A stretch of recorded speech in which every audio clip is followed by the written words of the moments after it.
What's up guys? So for today, magbibuild tayo ngayon ng budget gaming PC. So bago tayo mag-proceed, papakita lang natin sandali itong ating mga components o parts na ginamit.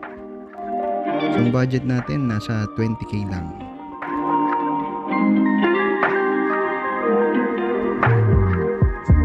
Ang ginamit nating processor ay yung Ryzen 5 5600 GT.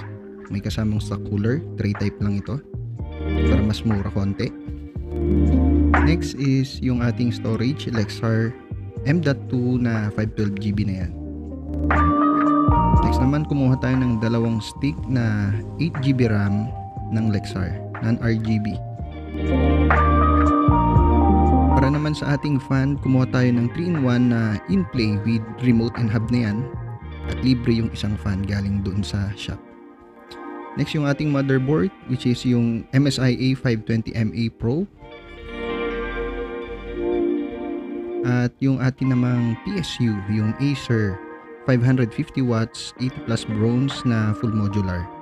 Doon sa ating case, hindi na natin naipakita. Ginamit natin yung Kitek Keras na white color. So, proceed na tayo sa pagbibuild.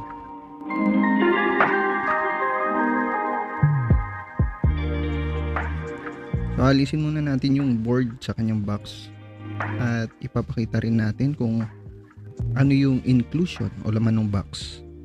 So, nandyan yung mga SATA cable kasama yung I/O shield, yung screws at standoff kung kailangan natin. Disclaimer lang guys, hindi ako magaling mag-build ng PC dahil second time ko pa lang ito. So, medyo natagalan ako sa pagbibuild. So, ipapatong lang natin yung board sa kanyang box. Kasi non-conductive yun at syempre para hindi madamage yung likod ng ating board.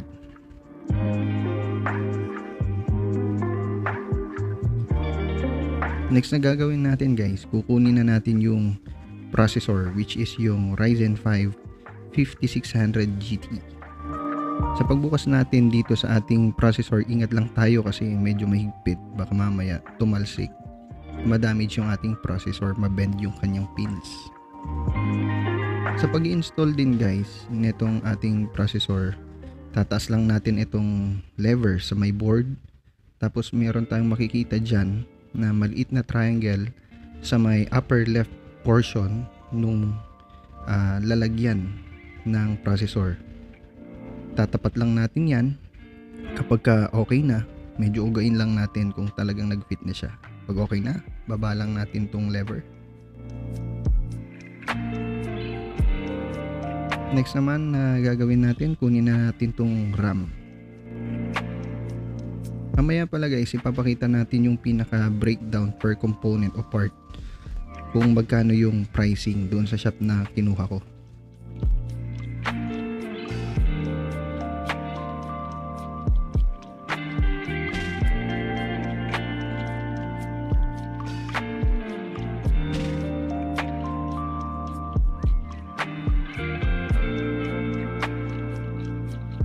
Sa paglalagay din natin ng RAM guys, meron tayong makikita mismo dun sa may RAM na notch. So ang gagawin lang natin, itatapat lang natin yung notch dun sa may RAM slot sa may board. Okay, so bago natin gawin yon, unlock muna natin yung RAM slot at hanapin natin at itatapat lang.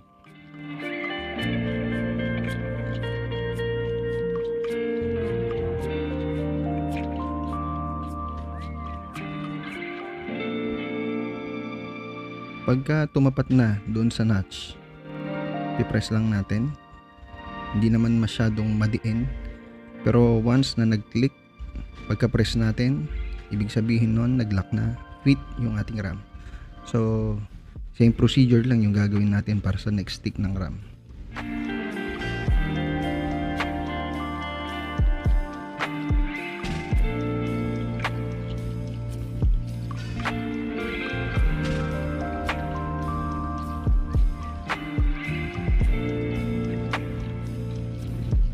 Yan, double check lang natin kung talagang nag-lock na. Mas na okay na yung ating RAM. Next naman na gagawin natin ay ilalagay na natin yung ating storage. Pinili natin yung Lexar na 512GB. Isa sa mga dahilan guys kung bakit nag-walk-in ako sa may physical store kasi wala akong flash drive para mag-install ako ng OS. So nakiusap na lang ako dun sa may store na kung pwede ilagay na nila yung OS at konting games. Yan.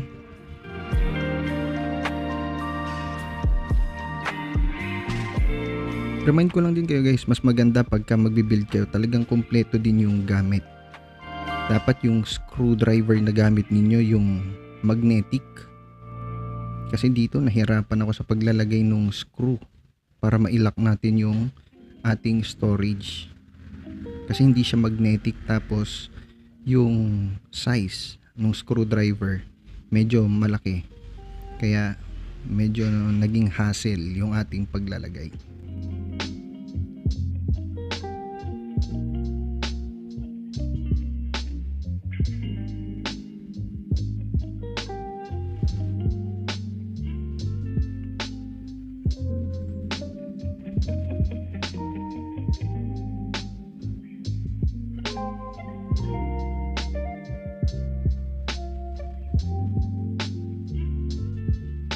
Yan, double check lang natin kung talagang nakalock na yung ating storage at okay na siya. Mas okay na yung ating storage, aalisin naman natin yung pinaka bracket dito sa may tabi ng ating CPU o yung ating processor para mailagay natin yung ating pong CPU fan o yung ating stock cooler.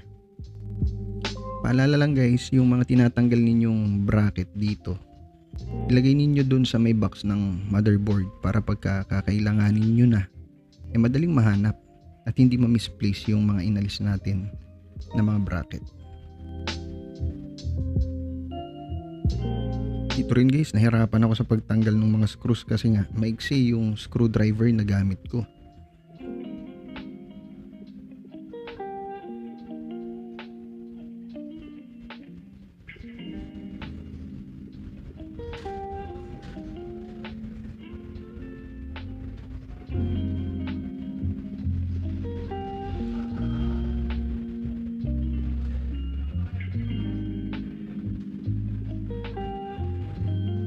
So kapag okay na, kunin na natin yung stock cooler at ilalagay na natin ngayon. Dito rin sa paglalagay ko ng stock cooler guys, medyo kinat ko na rin to kasi hinanap ko muna yung tamang orientation. Kasi gusto ko sana hindi nakabaligtad yung logo ng AMD, pero tatama kasi dun sa may RAM. So kapag okay na, medyo bubuhol lang natin yung kanyang cord para hindi tumatama sa fan at mas maganda tignan. So lagay na natin doon sa may slot ng CPU fan.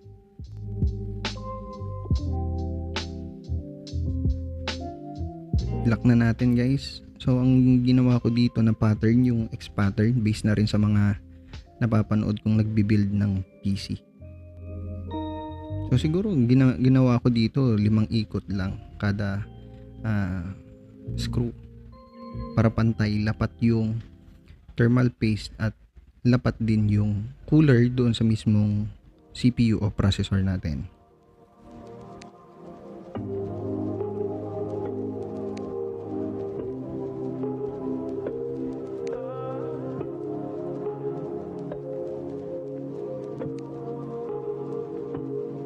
So next step na gagawin natin, tatabi muna natin itong mga nandito sa may table dahil yun namang ating case ang ating iaayos. Wala pa kasing pre-installed na fan yung case natin.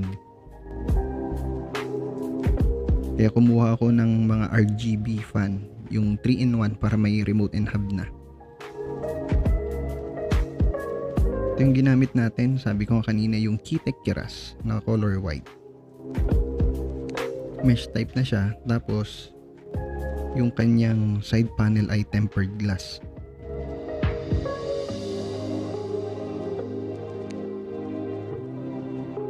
Guys, dito pinutol ko na yung pag-i-install ko nung fan. Pero maging maingat lang kayo, lalo na pagka tinanggal nyo yung kanyang tempered glass, ilagay ninyo ulit doon sa box na dapat ay nasa pagitan ng dalawang styro para hindi mabasag yung inyong tempered glass. Thank you rin pala dun sa shop na nabilhan natin kasi meron silang isang libreng fan para makumpleto. Yan. Dito rin guys, kung mapapansin niyo, hindi ko pa na-install yung IO shield kaya nagkamali talaga ako dyan. Kaya remind ko lang kayo, pagka ini-install nyo na yung mga fan, huwag nyo rin kalilimutang ilagay na yung IO shield para hindi kayo matulad sa akin na umulit. Kasi late ko nang napansin na wala siyang IO shield. Anyway, pagka okay na, tapat lang natin yung board sa mga standoff. Tapos, screw na natin.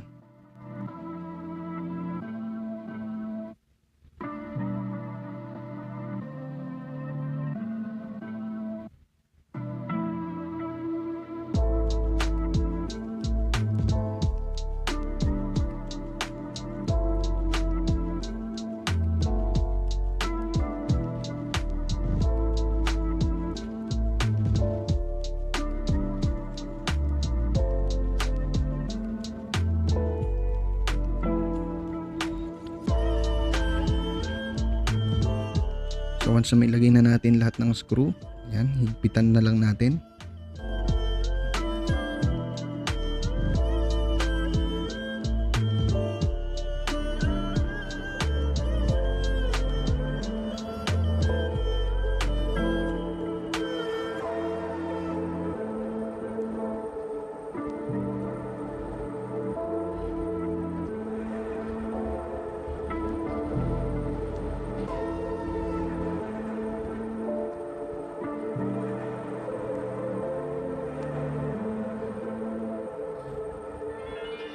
Okay, next naman, lalagay na natin itong ating power supply.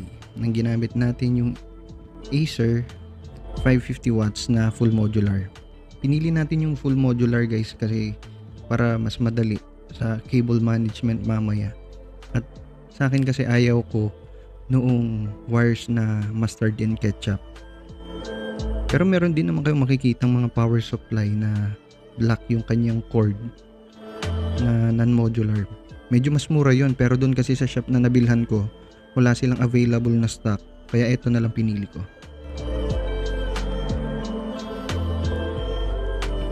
Isa rin guys, huwag kayong bibili o pipili ng mga generic na power supply para hindi kaagad masira yung mga components ninyo o kaya naman yung parts ng mga o ng computer ninyo.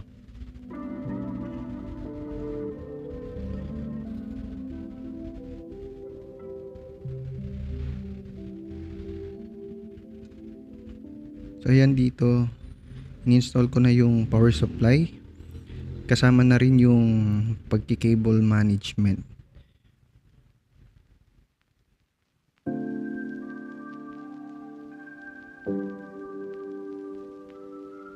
Pero guys, hindi ko sure kung na-manage ko ang talaga yung cables dito.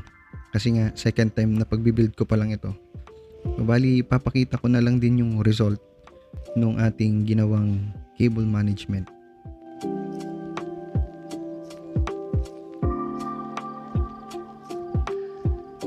Dito rin guys, inilagay ko na yung mga pin dun sa may board.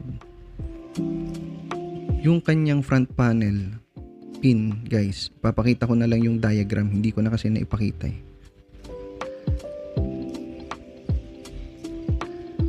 So yan, hindi ko na rin ginupit yung mga zip tie doon para matry. So eto na.